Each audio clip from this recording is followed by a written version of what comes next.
अस्सलाम वालेकुम नाजरीन, मैं हूं रामीन सैयद और आप देख रहे हैं प्रोग्राम ज़ेरे बहस। नाजरीन, नून लीग की जानिब से जब से पीटीआई पर पाबंदी लगाने की बात की गई है, तब से हुकूमत के अपने अंदर मौजूद इत्तेहादियों की तरफ से मुख्तलिफ पॉइंट ऑफ व्यूज़ सामने आते रहे हैं। पीपल्स पार्टी तो ये शिकायत भी कर रही थी कि इस फैसले पर उन्हें ऑन बोर्ड नहीं लिया गया, जिसके बाद पीपल्स पार्टी और नून लीग के दरमियान एक मुशावरती इजलास हुआ, जिसमें पीपल्स पार्टी ने मुस्लिम लीग नून को मखसूस नशस्तों से मुतालिक सुप्रीम कोर्ट के फैसले के खिलाफ जो नजरसानी अपील वो दायर करने जा रहे हैं, इससे कबल इस सिलसिले में 2 मरतबा सोचने की तजवीज़ दी है, जबकि इशारा ये भी दिया कि हो सकता है कि पटिशन से हुकूमत को कोई रिलीफ मिल ही ना सके।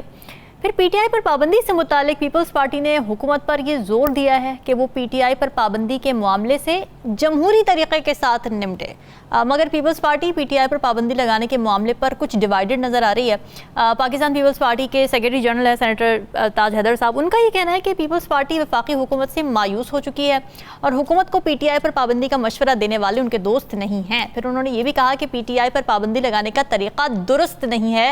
उन्होंने ये कहा कि क्या तरीका है कि बस हमने पाबंदी लगाने का फैसला कर लिया है, और फिर उनकी तरफ से अर्ज किया गया कि जो शवाहिद आपके पास हैं, जो सबको मालूम है, वो सामने लेकर आएँ, और पीटीआई का रियासत मुखालिफ बयानिया रहा है जो आप कह रहे हैं, तो वो सामने लेकर आएँ, बजाय इसके कि आप आखिर से शुरू कर रहे हैं। तो इस बारे में बात कर लेते हैं। प्रोग्राम के पहले ज्वाइन कर रहे हैं सीनियर तजियाकार नजमुल साकिब साहब, राव खालिद साहब और साकिब बशीर हमारे साथ मौजूद हैं। आप सभी का बहुत शुक्रिया। नजमुल साकिब साहब, ये सारी स्टेटमेंट्स पीपल्स पार्टी की देखने के बाद कुछ मालूम हो सका इस बारे में कि वो पीटीआई पर पाबंदी के हक में हैं या नहीं हैं? पीटीआई की पाबंदी के हक में है कि नहीं, उस पर मैं 2 मिनट बाद बात करता हूँ। सबसे पहले तो मैं आपको ये बताऊं कि पीडीएम जो पहली बनी और ये जो पीडीएम 2 जिसको आजकल कहते हैं, पीपल्स पार्टी की एक ख़ास किस्म की अप्रोच है, उनकी पॉलिसी है, और मैं उनको 3 लेटर्स में बताना चाहूँगा। वो तीनों SSS हैं। अच्छा, क्या? और उससे आपको पता लगेगा कि पीपल्स पार्टी ने जो पीडीएम बनी उस वक्त और इस वक्त जो है हो क्या रहा है, वो किस किस्म की उनकी विजन कैसी है, उनकी पॉलिसी कैसी है। पहला S है स्मार्ट, स्मार्ट मूव करते हैं। दूसरा है सेफ खेलते हैं। सिडेट, वो पीछे रह के बात करते हैं, सामने आने की बजाय, जज्बात में आने की बजाय। वो स्मार्ट में अब देख लीजिए सारी आईनी पोस्टें ले ली उन्होंने। ठीक है। स्मार्ट में देख लीजिए कि उन्होंने हुकूमत करनी है लेकिन पीछे रहना है, इसका मतलब सेफ खेलना है। ठीक है। आपने देखा कि गवर्नर पंजाब ऐन उस वक्त पे बाहर चले जाते हैं जब कोई इंडोर्समेंट आती है उनके पास, या सदर जरदारी साहब चले जाते हैं दुबई जब कोई इंडोर्समेंट आती है। सेफ खेल रहे हैं। उसके बाद सिडेट ये है कि आपने जूं ही कहा, उधर से आवाज आई कि जी पीटीआई पे पाबंदी लगानी है, साथ ही इनके 4, 5, 6 जो जियाले हैं सीनियर मोस्ट वो आ गए। हमें तो इन्होंने यानी कॉन्फिडेंस में नहीं लिया, हमें तो बताया नहीं इन्होंने। हो सकता है कि ना ही एतबार में लिया हो, लेकिन अब जबकि ले लिया है, अब फिर स्मार्ट मूव आ गई कि हुकूमत में चूंकि रहना है इसलिए साथ देना है। और अब आते हैं आपकी उसकी तरफ कि मशरूत जो है, उसमें 2 बातें हमारे सामने आती हैं। पहली बात पता लगी है कि जो कल प्रेसिडेंट हाउस में यानी वो जो प्रेसिडेंसी है उसमें जो मुलाकात हुई है ऐवान सदर में, उसमें यह है कि उन्होंने कहा जी रिव्यू में ना जाएं इसलिए कि रिलीफ नहीं मिलेगा। ठीक है। दूसरी बात उन्होंने की है कि मसले को जमहूरी तरीके से हल करें। पहली बात पे ये देख लीजिए कि रिव्यू में ना जाएं, इसका क्या मतलब? इसका मतलब ये है कि हम इस हक में नहीं है कि आप रिव्यू में जाएं, लेकिन दोस्ताना मशवरा ये है कि क्योंकि सुप्रीम कोर्ट के किसी इस फैसले को उसी बेंच ने सुनना है, बहुत ही रेयर होता है कि कोई ऐसा टेक्निकल या लीगल या कॉन्स्टिट्यूशनल मैटर जो कि बीच में आए तो उनको रिव्यू करना पड़े और चेंज करें। तो लिहाजा 99.9% चांस ये है कि ये रिव्यू में भी वही फैसला होगा जो कि पहले था। तो ये दोस्ताना फैसला भी हो गया, साथ में ये भी बता दिया कि हम पीपल्स पार्टी रिव्यू में जाने के हक में नहीं है। क्या मतलब इसका हुआ कि हम उस फैसले को मानते हैं। आइए दूसरी तरफ मसले को जमहूरी तरीके से हल करें। अब इसमें कुछ लोगों ने इसका मतलब लिया है कि पीटीआई की को अगर पाबंदी लगानी है इस पे तो जमहूरी तरीके से लगाएं। ऐसा नहीं है। अच्छा। वो पीटीआई को कोई जमहूरी तरीका हो ही नहीं सकता पाबंदी लगाने का। तो आपस वो ये कह रहे हैं कि ये जो मसला पेश आया है आपको जी, वो जो मसला आपको पेश आया है सुप्रीम कोर्ट के इस फैसले के बाद, जो कि उन्होंने महफूज नशिस्तों के बारे में दिया, उसको जमहूरी तौर पे आप हल करने की कोशिश करें, इसका क्या मतलब है? क्या ये इसके अंदर सारा कुछ छुपा हुआ है। और मैं चाहूंगा कि मेरे बाकी दोस्त भी जो पैनलिस्ट हैं उस पर बात करें कि पीपल्स पार्टी ये चाह रही है कि उस मसले को जमहूरी तौर पे यानी पीटीआई को तस्लीम किया गया कि वो यानी लीगल एक लेजिटिमेट जो है वो पॉलिटिकल पार्टी है, और ये कि उसको ये नशिस्तें मिलनी चाहिए। तो इसको जमहूरी तरीके से कैसे ये मसला हल करेंगे? तो मुझे जो समझ में आई उसकी ये है, जरदारी साहब और पीपल्स पार्टी ये कह रहे हैं कि हम आपके साथ हैं बहालत मजबूरी। अच्छा, हम आप अपनी हमारी पॉलिसी है और हमने आइंदा इलेक्शन भी लड़ने हैं और सिंध हमारे पास है। हम नहीं चाहते कि कुछ ऐसा हो बकौल ख्वाजा आसिफ के कि डिरेलमेंट वगैरह ये वो इस तरह की बातें जो कल परसों से हमें सुनाई दे रही हैं, वो इससे इज्तिनाब करना चाहते हैं, लेकिन साथ ही साथ वो हुकूमत के साथ चलना भी चाहते हैं। लिहाजा वो कहते हैं ना, देयरफॉर उन्होंने ये मशरूत जो है वो पेश की है। एक मरतबा फिर हमने देखा कि पीपीपी ने मलबा जो है वो नून पे डाल दिया और नून ने ले लिया। हैरानी मुझे इस बात पे भी है कि नून लीग में भी बड़े बड़े जय्यद जगादरी और मशाक किस्म के सियासतदान हैं, उनको नजर आ रहा है कि पीपल्स पार्टी कैसे खेल रही है और भी तो किस मजबूर पिच है पे ना, खेल रही है। नून भी तो लेकिन मजबूर है, उनको खेलने पीपल्स दे पार्टी रहे के हैं। बगैर कैसे चलेगी उनकी हुकूमत? ये इस वक्त ये आखिरी बात होगी, ये जो मजबूरी की आपने बात की है। देखिए, एक तरफ है मजबूरी है। मुझे ये बताइए, जावेद लतीफ साहब कहते हैं जी ये हुकूमत हम पे थोपी गई है। हाँ, कौन सी मजबूरी? अब अगर आपने वो किया है तो क्या ये हुकूमत को लेके चलना 1 साल 2 साल आपकी मजबूरी है? नहीं, ये आपकी ख्वाहिश है। बिल्कुल ठीक। और चूंकि आप ख्वाहिश जो है उसकी तकमील चाहते हैं, इसीलिए आपको अपने इत्तेहादियों को साथ लेके जाना पड़ता है। वरना टू कॉल अ स्पेड, सच बोलने में देर कितनी लगती है? आप कह सकते हैं देखिए जी, या तो आप हमारे साथ हैं, यानी नून वाले पीपल्स पार्टी से कह सकते हैं कि आप हमारे साथ हैं, ये नहीं है, फैसला कीजिए। वो ये सवाल क्यों नहीं पोज करते? इसलिए कि उनकी ख्वाहिश है कि हुकूमत चलानी है। इस वक्त की आखिरी बात जी, क्राइम ये बता रहे हैं कि अगर अक्टूबर तक हुकूमत रही इसी इस्लामाबाद में तो फिर चलेगी। लिहाजा इधर उधर जो बातें सारी हो रही हैं, जो हमारे कानों में पड़ रही हैं पिछले 2-3 दिन से, जो इश्तिबाह या जो आपको अंदेशे या खदशात जाहिर हो रहे हैं, उनकी मुद्दत मेरा ख्याल है कि अक्टूबर तक है। और वही यानी सुप्रीम कोर्ट ने जब वो फैसला करना है तो देखते हैं कि सुप्रीम कोर्ट आगे क्या करती है। यहाँ पे मैं इस वक्त की बात खत्म करता हूँ। राव खालिद साहब, पीपल्स पार्टी पीटीआई के लिए या पीटीआई से निमटने के लिए जमहूरी तरीका ढूंढने कह रही है, या फिर वो ये कह रही है कि जमहूरी तरीके से पार्टी पे बैन लगाएं? आपको क्या लगता है सारी स्टेटमेंट्स देख के? देखिए, जब ये किस्सा हुआ था, तारड़ साहब ने जब प्रेस कॉन्फ्रेंस की थी तो उसके बाद 2 जो स्टॉलवर्ट है पीपल्स पार्टी के, उन्होंने बयान दिए थे। और वो ट्रेडिशनली इस किस्म की सिचुएशन में सबसे पहले वही मैदान में आपको नज़र आते हैं। एक है रज़ा रब्बानी साहब और एक है फरदुल्ला बाबर साहब। बिल्कुल। अच्छा, इनको रखा इसलिए हुआ है कि पीपल्स पार्टी का जो जमहूरी और ह्यूमन राइट्स और सारा वो सिलसिला, ये उसको प्रोजेक्ट करते रहे। हाँ, उस नैरेटिव को प्रोजेक्ट करते रहे। रज़ा रब्बानी साहब का आपको याद होगा, मिलिट्री कोर्ट जब बन रही थी तो सेनेट में रोते भी रहे थे और वोट भी दे दिया था और बड़ी मुखालफत की थी, रो के फिर वोट डाल दिया था अगर। तो ये एक तरीका वारदात है पीपल्स पार्टी का, इनको आगे करते हैं और बिलावल साहब मंजर से गायब हो जाते हैं। वो अभी भी गायब है इस सारी सूरत हाल में जो ये डेवलप हो रही है। अब पीपल्स पार्टी की हिस्ट्री भी हमें याद रखनी चाहिए। पाकिस्तान की दूसरी पार्टी जो बैन हुई थी, नेशनल अवामी पार्टी, वो नैप, वो भुट्टो साहब ने की थी। बिल्कुल। और एक इनकी हिस्ट्री भी है इस हवाले से।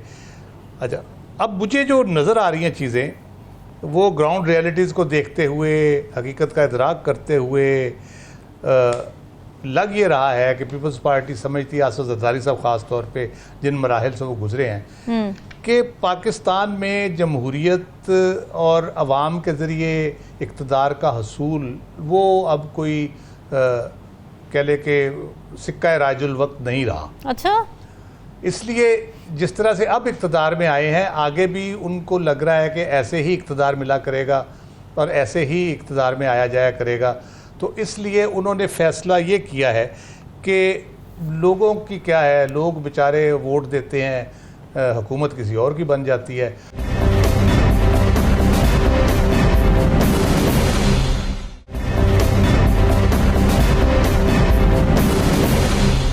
यानी वो डेमोक्रेटिक क्रेडेंशियल्स अपने पीपल्स पार्टी के जो खासा रहा है वो उसको कुर्बान करने के लिए यानी अब तैयार हो चुके हैं, they are absolutely fine with it. कुर्बान कर चुके हैं। आप देख ले पिछले पीडीएम की पहली गवर्नमेंट और अब जो सूरत हाल है उसमें कोई कसर रह गई है। मुझे तो अब लगता है जो अवामी मंसूबे होते हैं जिन पे तख्तियां लगाते हैं जाके, वो भी शायद कमीशन की हद तक कि उसमें दिलचस्पी रह गई है कि कमीशन मिल जाएगा इसमें से, बाकी तो कुछ उसमें रहा नहीं। अब दूसरी वजह ये भी है, पीपल्स पार्टी आमादा होगी इस पे कि लग ये रहा है कि सारी कोशिशों के बावजूद उनको अब ये दिखाई दे रहा है कि पीटीआई और इमरान खान का सियासी मैदान में मुकाबला नहीं हो सकता। वो जब तक मैदान में है तो उस वक्त तक कोई ना कोई चैलेंज रहेगा उनको, इसलिए वो भी शायद इस हक में है कि ये किस्सा ही ख़त्म कर दिया जाए। अब सोचने की बात यह है कि क्या ये किस्सा ऐसे ख़त्म हो जाएगा? मेरा नहीं ख्याल ये किस्सा इतनी आसानी से ख़त्म होगा, ख़ास तौर पे जो मौजूदा सूरत हाल है, सियासी सूरत हाल है, अदालती जो सूरत हाल इस वक्त चल रही है, जजों के जो हम देखते हैं जब रिज़र्व सीट्स का फ़ैसला देखते हैं, या ट्रिब्यूनल्स के हवाले से अभी लाहौर की जो चीफ़ जस्टिस नहीं बनी थी, जिनको कहा गया था चीफ़ जस्टिस काजी ईसा साहब के बेंच की तरफ से कि आप मुशावरत करें चीफ इलेक्शन कमिश्नर से, मुशावरत के बाद उन्होंने भी वही फ़ैसला बरकरार रखा है जो उनसे पहले चीफ जस्टिस थे कि यही 8 जजेस रहेंगे। जो इलेक्शन कमीशन चाह रहा था वो उन्होंने नहीं किया। तो अब ये ट्रिब्यूनल जब ट्रायल करेंगे और सारा वो होगा तो उसके नताइज भी काफ़ी उनकी मर्ज़ी के ख़िलाफ़ आ सकते हैं। लेकिन मसला ये कि अगर आप ये कामयाब भी हो जाते हैं, आर्टिकल 6 भी लग गया, वो 2-3 अफराद पे आपने लगा लिया, वो सियासत से निकाल दिया उनको, पार्टी पे पाबंदी लगा दी, उसको भी आपने निकाल दिया, क्या ये पाकिस्तान के मसाइल का हल हो जाएगा इससे? क्या माशी इस्तेहकाम आ जाएगा?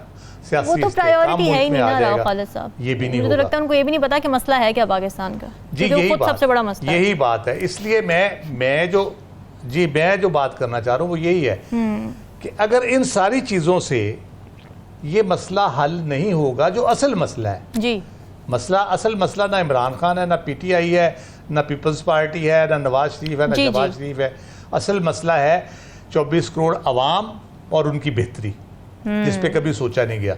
उस मसले पे जब आप सोचेंगे तो ये सारे जितने गिमिक्स हैं आप अपने इक़्तिदार को तूल देने के लिए तो इस्तेमाल कर सकते हैं, लेकिन पाकिस्तान के मसाइल का हल इससे नहीं निकलता। तो इसमें हमें या तो मजबूरी बता दें पीपल्स पार्टी और बाकी जमातें अपनी कि क्या मजबूरी है कि वो ये करना चाह रहे हैं, या कोई ऐसी दलील हमें दें इत्मीनान में लेने के लिए। दलील तो नहीं मिलेगी ना, दलील तो तारड़ साहब ने दी, जिस तरीके की दलीलें उन्होंने दी वो भी सबके सामने ही है उस प्रेस कॉन्फ्रेंस में। तो बस यही बात है ना। फिर मैं आखिरी वो एक छोटा सा 2 लाइनों का लतीफ़ा सुना देता हूँ। जी कि वो जाट कोई जा रहा था तो उसको कहा किसी ने कि जाट ने जाट तेरे सर पे काट। उसने उससे पूछा तुम कौन? उसने कहा मैं तेली हूँ। उसने कहा तेली तेरे सर पे कोलू। उसने कहा ये तो शेर ना बना। उसने कहा शेर बने ना बने वजन से तो मरोगे ना तुम। अच्छा। तो ये दलील हो ना हो ये वजन से मारने के चक्कर में है। सही तो इस किस्म की अप्रोच जब होगी तो फिर मुल्की मसाइल तो हल नहीं होने। बिल्कुल ऐसी है। साकिब, ज़ाहिर है हम जब से पीटीआई पार्लिमानी पार्टी के तौर पे बहाल हुई है तो तब से ये स्पेकुलेशंस भी हैं कि शायद पीटीआई और पीपल्स पार्टी कहीं इकट्ठे मिलकर कोई अलायंस ना बना लें या आगे जाके कोई अदम एतमाद की सूरत ना सामने आ जाए, जैसे कि जरदारी साहब ने भी हिंट दिया कि हम हुकूमतें गिराना भी जानते हैं। लेकिन कल जो मुशावरत हुई है नून लीग की और पीपल्स पार्टी की और उसका जो एलामिया आया है, आपको लगता है कि अब कोई चांस नहीं है पीपल्स पार्टी का पीटीआई के साथ बैठने का, या फिर अभी भी मुबहिम है बातें? नहीं, बड़ी क्लियर हो गया मामला। पीपल्स पार्टी तो यकीनी तौर पर पहले भी चाह रही थी, 8 फरवरी के बाद भी उन्होंने कोशिश की कि कोई पैगाम पहुंचाया गया कि अगर पीटीआई को हुकूमत बनाना चाहे तो ठीक है, वो जो है वो आए आगे। और उसके बाद लेकिन उस वक़्त भी बड़ा कैटेगोरिकली जो है वो इमरान खान साहब ने उस हवाले से कहा कि पीपल्स पार्टी, मुस्लिम लीग नून और एमकेएम के साथ हम नहीं बैठेंगे। और कल पिछले 2-3 रोज़ से ये खबरें आ रही थी कि जो पीपल्स पार्टी जो बैठक लगाए बैठी है या आज से तकरीबन 8-10 दिन पहले सदर जरदारी ने यह बयान दिया था, वही जो हुकूमतें बनाने और गिराने वाला, तो उससे एक तासुर जा रहा था कि पीपल्स पार्टी के पास शायद सेकंड ऑप्शन मौजूद है, या अगर मौजूद नहीं भी है तो वो उसको कहीं ना कहीं इस्तेमाल कर रहे हैं कि ठीक है अगर मुस्लिम लीग नून नहीं चलेगी तो हम पीटीआई के साथ बैठ जाएंगे और वो हुकूमत बना लेगी। तो एक ब्लैकमेलिंग कहें या जो भी इसको कह ले, तो एक सिचुएशन थी। आज इमरान खान साहब ने उसमें बिल्कुल क्लियर कर दिया है कि पीपल्स पार्टी के साथ हम कोई बात नहीं करेंगे। तो इसका मतलब ये हुआ कि पीपल्स पार्टी ने जो है जैसा है उसी की बुनियाद पर आगे चलना है, और उन्होंने जो हिस्सा बकदरे जुस्सा बल्कि उससे भी ज़्यादा जो है वो हिस्सा लिया हुआ है, हाँ। वो जो है वो उसी तरह ही चलेंगे। बाकी जो पीटीआई पीपल्स पार्टी वाला इकट्ठा बैठने वाला मामला तो नहीं हो रहा आज की जो स्टेटमेंट है, लेकिन अब पीपल्स पार्टी करेगी क्या। आज की खबर यह भी है कि पीपल्स पार्टी कोई आला सतही अपना इजलास बुलाने जा रही है, जहां उनके मरकजी और सूबाई जो क़यादत है पीपल्स पार्टी की वो मौजूद होगी, और उसके बाद फिर गौर खोज किया जाएगा कि इस मामले पे जो मुत्तफ़िका एक जो उनका मौक़िफ़ है वो क्या होना चाहिए। अब एक तरफ तो वो इक़्तिदार में उनका हिस्सा उन्होंने ले रखा है जी, और दूसरी तरफ इक़्तिदार में हिस्सा लेने के बदले जो उनको स्टेटमेंट उन्होंने देनी है, क्या वो देंगे या नहीं देंगे, सबसे बड़ा सवाल है, और इसीलिए कन्फ्यूजन भी है। और एक बात भी बड़ा अहम है कि माजी में भी जब जो पाबंदी लगी जुल्फ़िकार अली भुट्टो जो है उनके दौर में 1975 में जो नेशनल अवामी पार्टी पर, तो उसके हवाले से भी ये कहा जाता है, क्रिटिसाइज़ भी किया जाता है कि पीपल्स पार्टी पर वो बोझ भी है, और वो हालात क्या थे, किन हालात में वो पाबंदी लगी, 2 दफ़ा पाबंदी लगी। तो अब उसके बाद एक बड़ी पॉलिटिकल पार्टी पर फर्स्ट टाइम ऐसा जो है वो तकरीबन आप कह सकते हैं कि 50 साल के बाद, दरमियान में ये जीएस सिंध मतलब सिंध की एक वो थी कौम परस्त जमात थी, वो सीपैक के खिलाफ थे, तो उन पर 2020 में पाबंदी लगी। टीएलपी वो भी एक सेगमेंट था। तो एक पूरे मुल्क पे जो केपी में, पंजाब में, सिंध में जो एक पॉलिटिकल पार्टी है, तो ऐसी पॉलिटिकल पार्टी पर 50 साल के बाद इस तरह का माहौल आएगा कि उस पर बाकायदा पाबंदी के हवाले से कोशिश जो की जाए। माजी में जमात इस्लामी पर पाबंदी कोशिश की गई लेकिन वो नहीं लगी थी। तो ये फैसला जो है वो आसान नहीं है, इसलिए जो मुस्लिम लीग नून है वो भी पीछे हटी कि प्री मैच्योर कहा कि कबल अज़ वक्त तक फैसला भी होना है। तो मेरा नहीं ख्याल कि ये चीज़ें जो है वो आगे चलेंगी, और उसकी वजूहत कल मैंने बड़ी तफसील के साथ बताई थी कि जिसकी बुनियाद पर आपने बुनियाद बनानी है ना, जिन केसेस की बुनियाद पर आप आगे लेकर चल रहे हैं, वही केसेस तो अदालतों में कुछ पड़े हुए हैं, कुछ में तो आपके खिलाफ फैसले आ चुके हैं, और इन्हीं की बुनियाद पर अदालतों के सामने जाना है। मतलब 15 रोज में इन्होंने डिक्लेरेशन भेजना है सुप्रीम कोर्ट को, तो सुप्रीम कोर्ट अगर तौसीक करेगी तो ठीक, नहीं करेगी तो फिर तो मामला खत्म हो जाएगा। तो इसलिए आसान नहीं है ये। बिल्कुल ठीक है। अमेरिका ने पीटीआई पर पाबंदी लगाने के हुकूमती फैसले पर एक रद्द अमल दिया, और उसमें ये कहा कि इस सिलसिले में हुकूमत के जो बयानात हैं वो हम देख रहे हैं और हमें ये लगता है कि एक पेचीदा सियासी अमल का आगाज़ है। फिर उन्होंने ये भी कहा कैटेगोरिकली कि किसी भी जमात पर पाबंदी यकीनन तशवीश की बात है। मैथ्यू मिलर ने मज़ीद एक और फ़िक्रा भी बोला जिसमें उन्होंने कहा कि जैसे जैसे ये दाखिली अमल जारी रहेगा हम अदालतों के मज़ीद फ़ैसलों की भी निगरानी करते रहेंगे। यानी उन्होंने पाकिस्तान के जुडिशल सिस्टम और उसके तहत जो फ़ैसले आ रहे हैं सामने उस पर भी कमेंट्री की। जिस पर पाकिस्तान के दफ्तर ख़ारिजा ने भी रद्द अमल दिया और उन्होंने कहा कि तहरीक इंसाफ पर पाबंदी के हवाले से अमरीकी तहफ़्फ़ुज़ात बिल्कुल भी काबिल कबूल नहीं है, और पाकिस्तान में अदलिया के हालिया फ़ैसलों से ये वाज़ेह होता है कि अदलिया अपना काम मौसर अंदाज में कर रही है। इस हवाले से अमरीकी तहफ़्फ़ुज़ात पाकिस्तान के अंदरूनी मामलात में मुदाखलत हैं। ये स्टेटमेंट आ गई दफ्तर ख़ारिजा से। राव खालिद साहब, वही अमेरिका जो बकौल खान साहब की हुकूमत गिराने के लिए जिसने साजिश की, वही अमेरिका पीटीआई पर पाबंदी के खिलाफ स्टेटमेंट दे रहा है। ये कैसी एनॉमली है? अच्छा, एक तो हमें शुक्र अदा करना चाहिए अमेरिका का कि वो सिर्फ बयान देता है। 9/11 के बाद उनके पास एक इख्तियार है जो उन्होंने खुद ही ले लिया था, प्रीएम्प्टिव स्ट्राइक का। उनको अगर कहीं शक हो ना कि यहाँ को मसला हो सकता है, वहाँ बम भी मार सकता है। जी। तो शुक्र है वो सिर्फ बयान देते हैं, उससे आगे नहीं जाते। अच्छा, पाकिस्तानी सियासत के ना 2-3 परमानेंट्स हैं, 2-3 परमानेंट्स हैं पाकिस्तानी सियासत के। आप शुरू से ले लें, लियाकत अली ख़ान साहब जी वो रूस जाना चाह रहे थे तो वो फिर अमेरिका चले गए तो साजिश हो गई। अमेरिकी साजिश जो है ना वो पाकिस्तान का एक परमानेंट है, सियासी मैदान में ये इस्तेमाल होता है। दूसरा, मुल्क दुश्मन नासिर और सियासतदान, ये भी एक परमानेंट है। तीसरा है करप्ट। इन 3 के गिर्द हमारी पूरी सियासत घूमती है। किसी के खिलाफ इस्तेमाल होता है, किसी के हक में इस्तेमाल होता है, तो ये इसी के चलता रहता है। मसला ये है कि हमारी जो खुशकिस्मती कह लें, बदकिस्मती कह लें, जितनी मोहब्बत हमारी मुक्तदरा और अशराफिया की अमेरिका के साथ रही है और जितनी खिदमत हमने उनकी की है, उसकी मिसाल नहीं मिलती। उससे कहीं ज़्यादा इन्हीं तबकों की बदौलत अवाम के अंदर अमेरिका के खिलाफ हमेशा नफरत अरूज पे रही है। उसमें आप मसाजिद के खुतबात से लेके सियासी रैलियों में तकरीरें, कभी पाकिस्तान में अवामी सतह पे कभी अमेरिकी मुखालफत में कमी नहीं आने दी गई।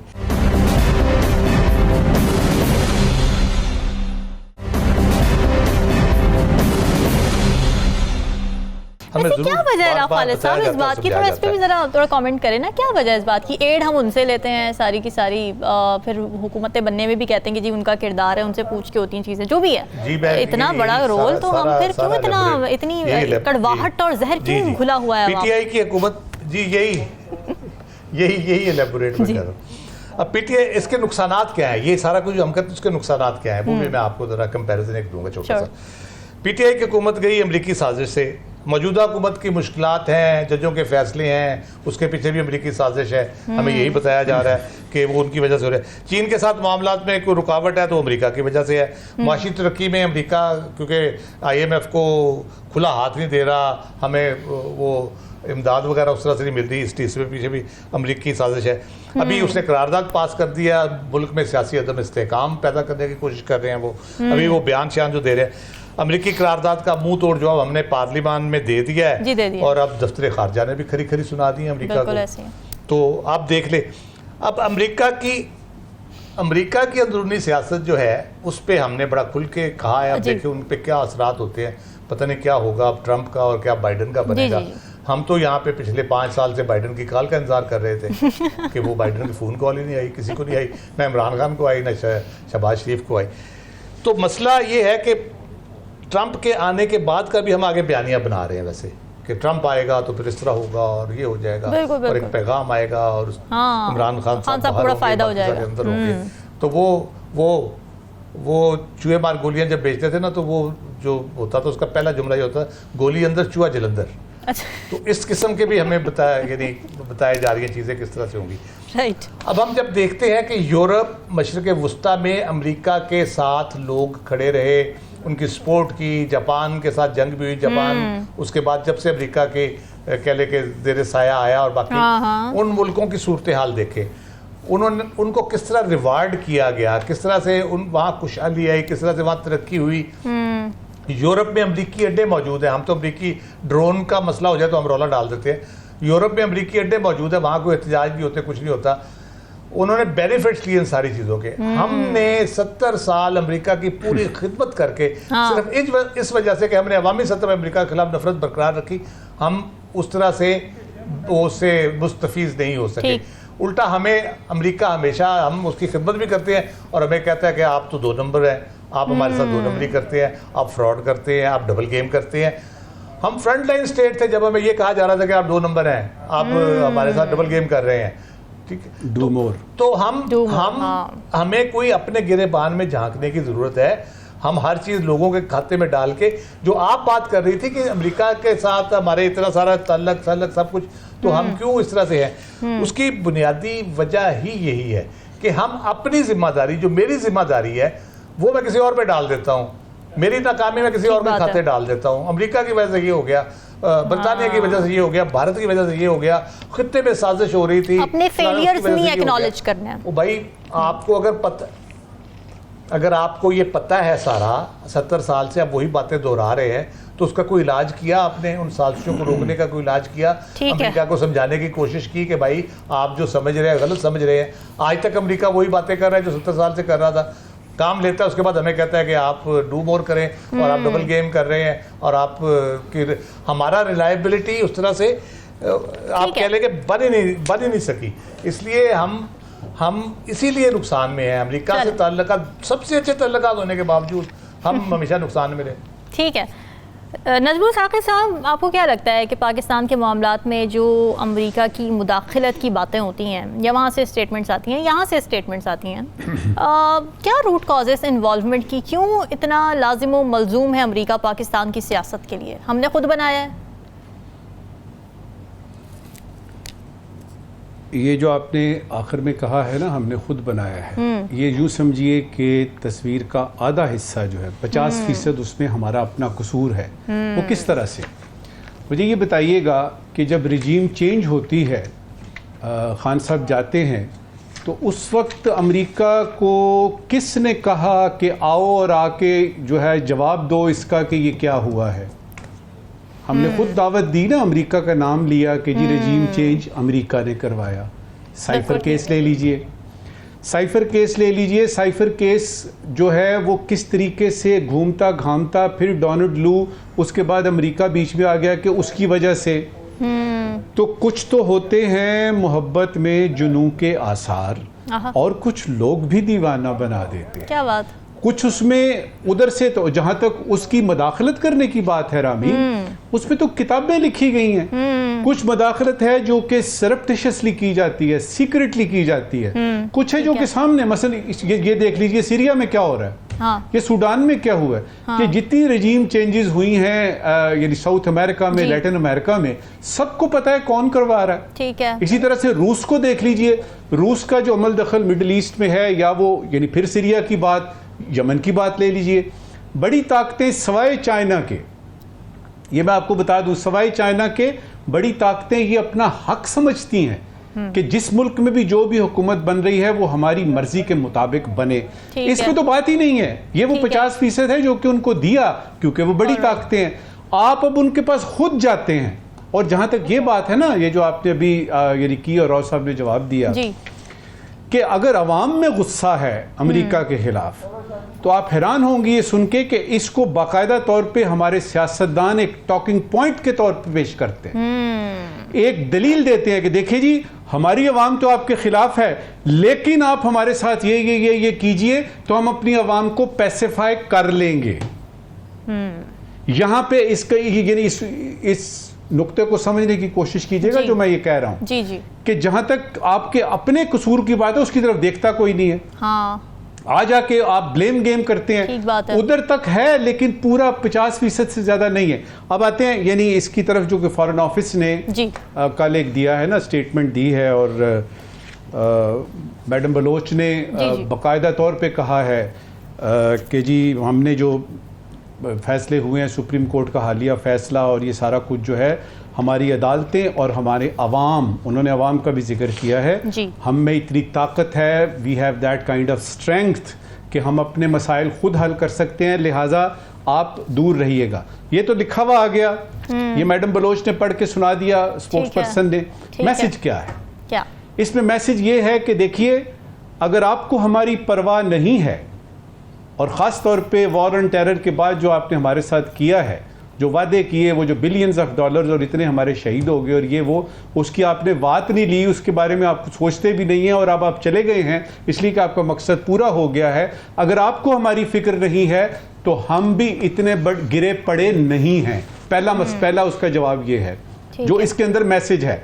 दूसरा मैसेज ये है कि आप हमें अपने मामलात निबेड़ने के लिए, निपटाने के लिए बिल्कुल बीच में ना आए, हमें आपकी मदद की बिल्कुल जरूरत नहीं। और पीछे लेटेंट कौन सा यानी छुपा हुआ मैसेज क्या है कि देखिए चाइना हमारा दोस्त है पक्का, स्ट्रेटेजिक, तस्वीराती, और उसके बारे में किसी किस्म की कोई वो जो है ना यानी शक शुबा नहीं होना चाहिए। ये हो गया आपका दूसरा मैसेज। ठीक है। अब लेकिन ये दो मैसेजेस देने के बाद चूंकि ये ख्याल आता है कि यार ये तो सबसे बड़ी हमारी एक्सपोर्ट डेस्टिनेशन है, यार ये तो अगर ये इसकी वजह से तो हमारा ईरान गैस पाइपलाइन का वो नहीं चल रहा, हम तो बिल्कुल ही हथल हो जाएंगे अगर ये, तो उसमें फिर हम क्या करते हैं कि डिप्लोमेसी डालते हैं। अच्छा। कि हम दो तरफा ताल्लुकात को ठीक रखना चाहते हैं और बराबरी की बुनियाद पे वगैरह वगैरह वगैरह। ये सारी बात करने के बाद ये बताऊंगा जी कि ये जो यानी अमेरिका नवाज पॉलिसीज हैं जो हम शुरू से देखते आ रहे हैं, और वो जिसका जिक्र अभी राव साहब ने किया कि वो जो पहला ख़त था ना कि जी लियाकत अली खान ने किधर जाना है, हमारी तारीख वहाँ से शुरू होती है। हाँ। बहुत कम लोगों को पता है कि वो ख़त कैसे लिखा गया, किस तरीके से गया और वो आया भी कि नहीं और उसका जवाब क्या गया, लेकिन कहानियाँ बनी हुई हैं। हकीकत ये है कि पाकिस्तान को अमेरिका की ज़रूरत है। हकीकत ये है कि पाकिस्तान चीन का एक तस्वीराती स्ट्रेटेजिक पार्टनर है। मसला ये है कि हमारे यहाँ ये एक तासुर है जिसको कि दूर करना हमारे डिप्लोमेट्स का बड़ा ज़रूरी है। वो ये कि प्रो चाइना का मतलब है एंटी यूएस से। मैं ये बताना चाहूँगा यहाँ पे कि चाइना उन मुल्कों में से है जो हमसे खुद कहता है कि अमेरिका से ताल्लुकात ठीक रखिए, इस पे सियासत ना कीजिए, इस पे सियासत ना कीजिए कि चूंकि हम चाइना के साथ हैं लिहाजा अमेरिका हमारे खिलाफ है। डिप्लोमेसी का तो मतलब ही ये होता है, diplomacy is all about making new friends. तो जो आपके ऑलरेडी फ्रेंड्स हैं उनको तो आपने और यानी करना है, मजबूत होनी चाहिए ना, अपने साथ लेके आना है। लिहाजा और इस वक्त की आखिरी बात, ये जो ब्लॉक्स की बातें आप सुनती है ना कि जी अमेरिकन ब्लॉक में जाएं कि चाइना ब्लॉक में जाएं, यकीन करें पाकिस्तान को कोई नहीं पूछ रहा। ठीक है नाज़रीन का सिलसिला जारी है, वक्त तक ब्रेक का स्टे विद अस।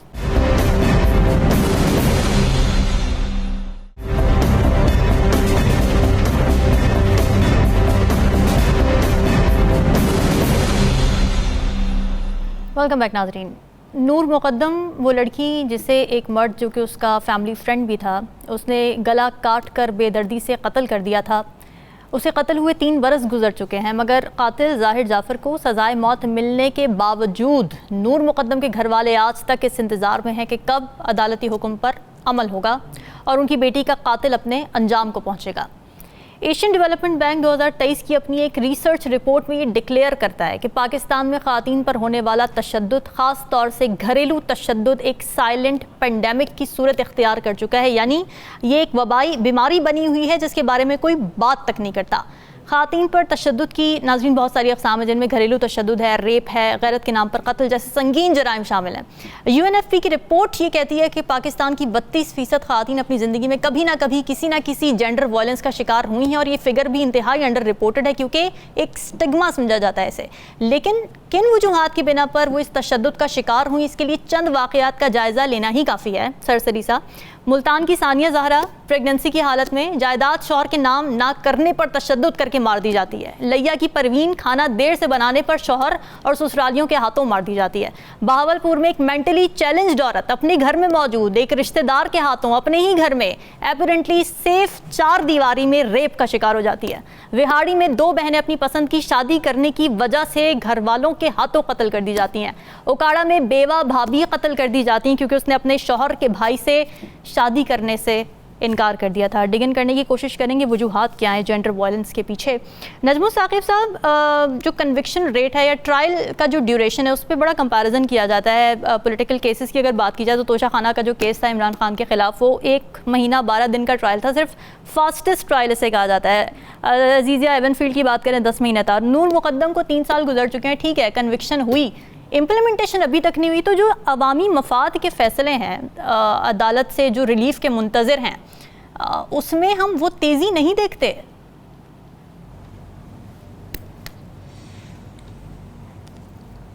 मेरे सामने अभी भी वो मंज़र है रामीन, जिसमें शौकत मुक़द्दम साहब, एम्बेसडर शौकत मुक़द्दम साहब हमारे कॉलीग हैं, उनकी बिटिया वो कमरे में जाते हैं तो एक कोने में उनकी बिटिया का सर पड़ा है और धाड़ जो है वो इस तरफ पड़ा है।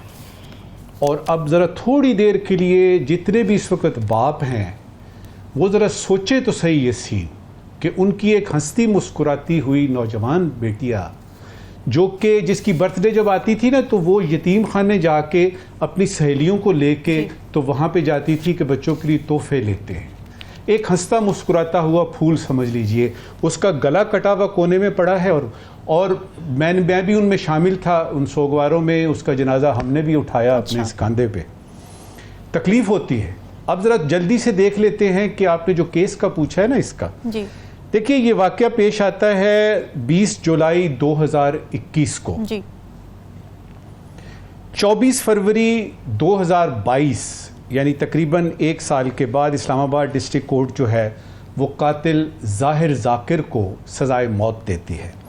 अब इसमें ये होता है कि चूँकि जो डिफेंस वो जो डिफेंस वाले, जो प्रोसिक्यूशन वाले थे, वो चाहते थे कि इसके साथ इसके माँ बाप को भी शामिल करें, गार्ड को भी शामिल करें, तो वो अपील में चले गए, प्रोसिक्यूशन भी अपील में चली गई। अपील का फैसला जो है वो 13 मार्च 2023 को आया, जिसमें जस्टिस आमिर फारूक ने अपहेल्ड किया। इसका मतलब ये है कि सजाए मौत बरकरार। बिल्कुल। अब ये होता है कि 15 महीने हो गए हैं सुप्रीम कोर्ट में ये केस मौजूद है। जी देखिए, सुप्रीम कोर्ट को तो हमने देखा रात को 12 बजे भी खुलती हुई। एग्जैक्टली। हमने ये देखा कि ये जो केस हमने ये देखा टीवी पे, ये जो मखसूस नशिस्तों का, ठीक है ये बड़े इंपॉर्टेंट केसेस हैं, लेकिन दरख्वास्त ये है अब जबकि 2 एडहॉक जजेस भी आ गए हैं जी, तो इस केस को देखिए, एक पे एक का फैसला ठीक हो जाए ना, एक आपने इंसाफ कर दिया तो सारा इंसाफ सामने आ गया। बहुत ज्यादा जरूरी है कि नूर मुकद्दम के इस केस को छोड़ दीजिए, उनके माँ बाप क्या कर रहे हैं, घर वाले क्या कर रहे हैं, आप जरा इंसाफ की किताबों को देखिए और उसको खंगालिए और देखिए कि इतने 15 महीने हो गए हैं आपको हेयरिंग नहीं मिल रही। तो दरख्वास्त है सुप्रीम कोर्ट से दस्त बस्ता कि इस केस के लिए हेयरिंग मुकर्रर करें एज सुन एज पॉसिबल और इसका फैसला करें, ताकि कम से कम उनकी ज़िंदगी में माँ बाप को जो है पता लगे कि उनकी बिटिया के साथ इंसाफ हुआ है। राव खालिद साहब, जब हम जेंडर बेस्ड वायलेंस की बात करते हैं तो इसकी वजूहात थोड़ा सा अगर इस बारे में हम बात कर सकें, क्या वजूहात हो सकती हैं कि सज़ाओं का डर ना होना कन्विक्शन के बावजूद, या फिर औरतों को जागीर समझने वाली, अपनी प्रॉपर्टी समझने वाली, ऑब्जेक्टिफाई करने वाली जो एक पेट्रियार्कल मेंटालिटी है वो, या फिर एम्पैथी की कमी, या फिर तरबियत का मसला, या फिर औरतों का अपने फ़ैसलों में खुद मुख्तार ना होना, उनकी जो वल्नरेबिलिटी होती है फाइनेंसेस को लेके, उनको वो मज़ीद एक्सप्लॉयटेशन की जानिब धकेल देती है। क्या लगता है आपको इन सारी वजूहात में से सबसे पोटेंट वजह क्या है? देखिए, आपने जितना भी जिक्र किया ये तकरीबन सारी चीज़ें इसमें आती हैं, लेकिन उसमें जो बहुत जो बुनियादी चीज़ है वो शुरू होती है घर से। जी। घर में जो ख़ानदान है, सिर्फ पेरेंट्स ही, पूरा ख़ानदान जो है वो किस तरह से परसीव करता है अपने बच्चों को, उसमें जेंडर डिस्क्रिमिनेशन है वो किस तरह से उनको देखते हैं। जी। फिर हमारी सोसाइटी में एक जो सबसे बड़ा मसला जो मैं समझता हूँ वो गैरत और इज्जत को खातून से लिंक कर दिया गया है औरत के साथ। Rightly pointed. तो कोई भी छोटी मोटी बात होती है, गैरत के नाम पे हम जज्बाती हो जाते हैं, मारने पे तो जाते ही जाते हैं, लेकिन जी। हम खातून के हवाले से कोई भी चीज़ हो, उसके ख़िलाफ़ हो, उसके हक़ में हो, जिस पे हमारी गैरत अचानक जाग जाती है। तो क्या सिर्फ खातून के हवाले से गैरतमंद होना चाहिए बंदे को किसी और हवाले से गैरतमंद नहीं होना चाहिए। बहसियत इंसान तो ना सिर्फ हर खातून का तकाजा ये कि एहतराम करना चाहिए, बल्कि सिर्फ अपनी माँ, बहन, बेटी या बीवी या अपनी अजीज़ा के बारे में सेंसिटिव नहीं होना चाहिए, दूसरों की बच्चियों के बारे में भी उतने सेंसिटिव होना चाहिए। अगर आपको ये लगता है कि आपकी बेटी या बच्ची को खातून बाजार में गई है, कोई हैरेस कर रहा है या कोई इशारा कर रहा है, कोई जुमला कस रहा है, तो किसी दूसरे की बेटी पे भी जब कस रहा है तो आपको उतना ही गुस्सा आना चाहिए, उतना ही आपको रिएक्शन। राव खालिद साहब, रिएक्शन ये होना चाहिए। हरासमेंट की आपने बात की, बड़ी इंपॉर्टेंट बात है। उसमें रिएक्शन हम ये देखते हैं कि अपनी बेटियों को घर बिठा लिया जाता है कि भाई अब तुम घर से बाहर ना निकलना क्योंकि तुम हरास हो रही हो। विक्टिम ब्लेमिंग है ना ये, सीधी बजाय इसके कि आप शट अप कॉल दें उस बंदे को जाके जिसने हरास किया। एग्जैक्टली। तो मैं उसी बात पे कहूँगा कि ख़ानदान सबसे पहले, पेरेंट्स, फिर आप वर्किंग लेडीज़ हैं, वर्किंग वुमेन है, बॉस जो वहाँ पे है, जो वहाँ के ओवरऑल जो माहौल है उसका ज़िम्मेदार वहाँ का जो भी करता धरता बंदा है वो है, फिर सोसाइटी की ज़िम्मेदारी, ये सब अपनी अपनी जिम्मेदारी इस मामले में मेरा ख्याल है किसी ने पूरा करने की कोशिश ही नहीं की। और उसमें मज़ीद इम्पॉर्टेंट बात यह है कि अब बच्चियों के हवाले से सोचते हैं, बच्चियों को घर बिठा दो, नकाब पहना दो, उसको भाई छोड़ने जाए भाई लेके आए, या खामद छोड़ने जाए खामद लेके आए और छुपा लो, टोकरे के नीचे बंद कर दो। हमें हमारे जो मजहबी स्कॉलर हैं वो भी तकरीबन इसी किस्म की तरबियत देते हैं और रॉन्गली डिपिक्ट करते हैं मजहब को औरत के हवाले से। बिल्कुल ठीक है। नजमुल साकिब साहब, आज क्या सवालात लेकर आए आज आप नाजरीन के लिए? शुक्रिया रामीन। एक ज़रूरी सवाल है और एक गैर ज़रूरी सवाल है।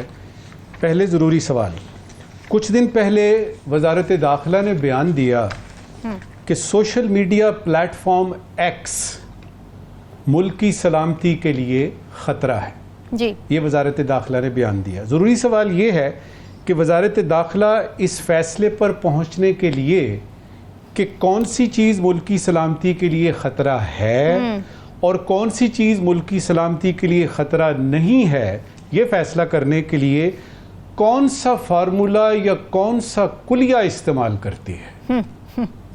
Very well. आज का गैर ज़रूरी सवाल, पीटीआई ने बताया है कि खान ने भूख हड़ताल की तो पूरा मुल्क भूख हड़ताल पर चला जाएगा, पूरा मुल्क चला जाएगा, यानी पीपीपी वाले भी होंगे उसमें, नून लीग वाले भी होंगे, पूरे मुल्क में तो वो भी आते हैं। गैर ज़रूरी सवाल ये है कि भूख हड़ताल पे अगर पूरा मुल्क गया तो हज़ारों टन खाना बचेगा, उसको प्रिजर्व करने के लिए हुकूमत क्या इक़दामात लेगी, ये बड़ा मसला है। बिल्कुल ठीक है, बड़े आपने अहम सवालात रखे। नाज़रीन छोड़ के जा रहे हैं, फीडबैक ज़रूर दीजिएगा। हमें दीजिए इजाज़त, अल्लाह हाफ़िज़।